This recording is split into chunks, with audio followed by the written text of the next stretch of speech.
Oh, hey, before you move to combat, I'm gonna cast How to Improve Your Magic Game Using Eastern Philosophy. X equals 22. Using the element of surprise. Bro, this shit's my favorite. I mean, I've already talked about how you can, like, increase your deck's power by increasing its speed. Check out the one on Flash. But truly and honestly, the element of surprise is, like, it's something you really gotta work on. You gotta be able to think outside of your color's color pie and do things that people wouldn't normally expect. Like, counterspell in green. Having a board wipe that actually is going to remove things off of the table. Like, even if your colors aren't going to be able to let you do that, just knowing that you have options. Your random, like, untapped strategy. Oops, all equipment is just slapped onto one guy. I mean, shoot, sometimes just putting a big thing on the field is just great. I've really talked about combat tricks a lot, and I think people should be running them more, and I don't want to rehash that here.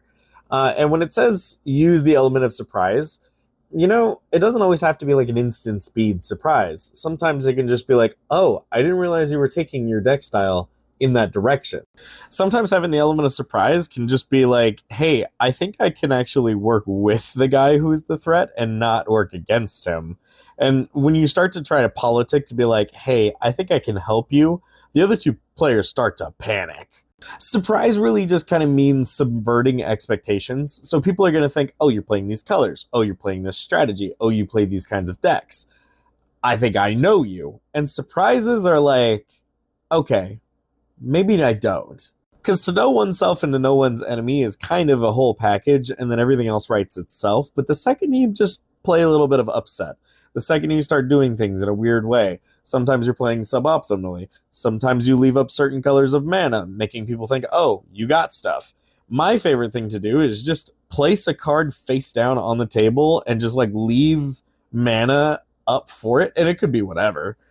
But man, it will definitely like unnerve and unsettle. And that's kind of what the element of surprise is it just, if it's a one-trick pony, you'll do the surprise and then it'll be over.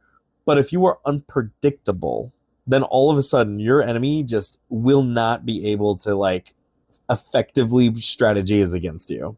And it starts with you playing your deck a lot and then getting to the point where you understand what your limitations are and then starting to kind of tweak your deck around those limitations so that you can do more than what like the base card says you can do. No matter how many times it happens, I always see a giant creature not swing at me. I think I'm safe, and then all of a sudden it gets flung at me. It's just how it goes. Every time it gets me, though.